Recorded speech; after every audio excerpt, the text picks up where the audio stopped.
강남구 대치동의 행복실버타운. 5층 건물에 정원이 잘 가꿔져 있었습니다. 순애는 민수와 함께 정문 앞에 섰습니다. 건물 외관은 깔끔했지만 마음은 무거웠습니다. 어머니, 괜찮으시죠? 민수가 걱정스럽게 물었습니다. 순애는 고개를 끄덕였습니다. 로비에 들어서자 은은한 음악이 흘러나왔습니다. 접수 데스크에는 젊은 직원이 미소를 지으며 맞이했습니다. 안녕하세요. 견학 오신 분들이시죠? 네, 박순애 어머니 뵙기로 했습니다. 민수가 대답했습니다. 직원은 명찰을 나누어 주며 안내했습니다. 시설 투어부터 해드릴게요. 그 다음에 상담실에서 자세한 설명 드리겠습니다. 첫 번째로 안내받은 곳은 식당이었습니다. 넓은 공간에 고급스러운 테이블들이 놓여 있었습니다. 점심시간이어서 어르신들이 식사 중이었습니다. 하루 3끼 모두 영양사가 짠 식단으로 제공됩니다.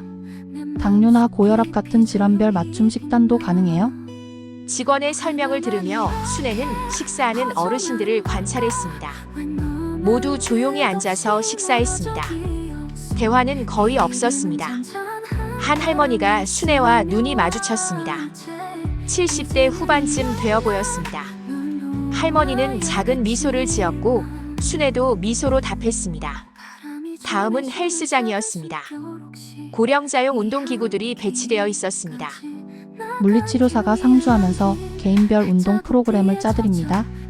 몇몇 어르신들이 운동하고 있었습니다. 하지만 표정이 밝아 보이지 않았습니다. 도서관도 둘러봤습니다. 책들이 많았지만 이용하는 사람은 적었습니다. 한 할아버지가 신문을 보고 있었습니다. 계속 같은 면만 보고 있었습니다. 개인 방도 보여드릴게요. 직원이 안내한 방은 15평 정도였습니다. 침실과 작은 거실, 화장실이 있었습니다. 가구는 모두 비슷했습니다.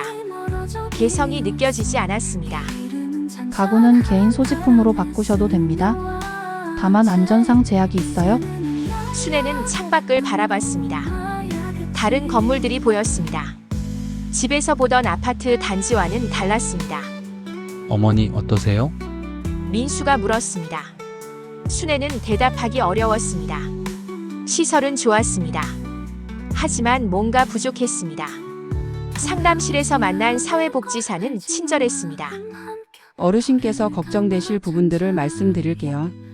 비용 설명부터 시작했습니다. 월 120만 원에는 식사와 기본 서비스가 포함되었습니다. 의료비나 개인용품비는 별도였습니다.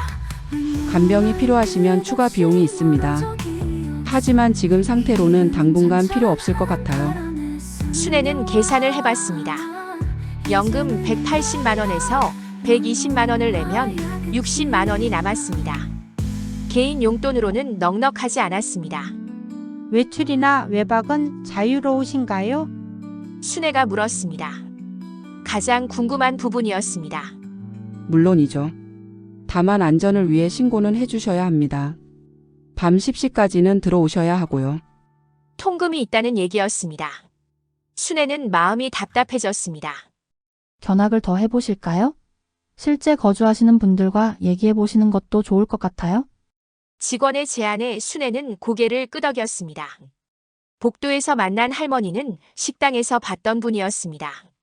안녕하세요. 입소 생각하고 계신가요? 할머니가 먼저 말을 걸었습니다. 목소리가 반가웠습니다. 네, 그런데 어떠세요? 여기 생활이? 순애가 조심스럽게 물었습니다. 민수는 조금 떨어져서 기다렸습니다. 나쁘지는 않아요. 그런데 할머니가 말을 멈췄습니다. 주변을 둘러보더니 작은 목소리로 계속했습니다. 자유롭지 못해요. 모든 게 정해져 있어요. 식사 시간, 목욕 시간, 소등 시간. 내 마음대로 할 수 있는 게 별로 없어요. 순애의 가슴이 답답해졌습니다. 집이 그리워요. 내 방에서 내가 하고 싶은 일을 하고 싶어요. 밤늦게 책을 읽고 싶을 때도 있고 새벽에 일어나 차를 마시고 싶을 때도 있거든요. 할머니의 말에 순애는 공감했습니다. 자신도 그런 소소한 자유를 좋아했습니다. 가족들은 안전하다고 하죠. 맞는 말이에요. 하지만 안전한 감옥 같다는 생각도 들어요. 이 절망 속에서 희망의 단서나 중요한 결심 발견. 실버타운에서 나오는 길에 순애는 말이 없었습니다. 민수도 조용했습니다. 차 안에서 민수가 먼저 입을 열었습니다. 어머니 어떠셨어요? 글쎄, 순애는 선뜻 대답하기 어려웠습니다. 시설은 좋았습니다. 안전했습니다. 하지만 그게 전부였습니다. 시설은 좋더구나. 직원들도 친절하고 그럼 긍정적으로 생각해 주시는 거죠? 민수의 목소리에 기대감이 섞여 있었습니다. 하지만 순애가 망설였습니다. 아들을 실망시키고 싶지 않았습니다. 하지만 솔직해야 했습니다. 자유롭지 못할 것 같아. 어머니, 자유보다는 안전이 더 중요하지 않을까요?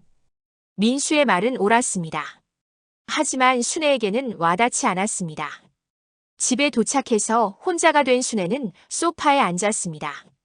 오늘 본 것들이 머릿속을 맴돌았습니다. 깔끔한 시설, 친절한 직원들, 체계적인 프로그램들. 하지만 가장 기억에 남는 건 할머니의 말이었습니다.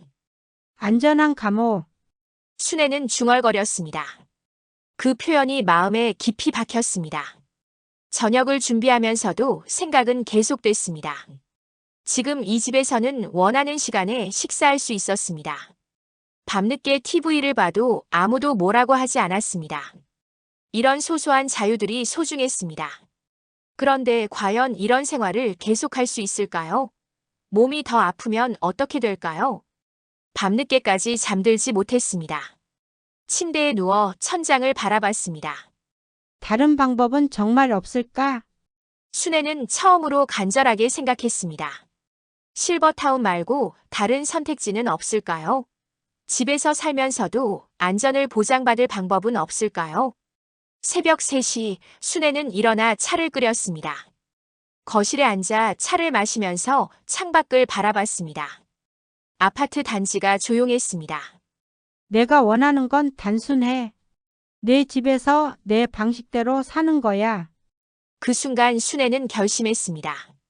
실버타운에 들어가기 전에 다른 방법을 찾아보기로 했습니다.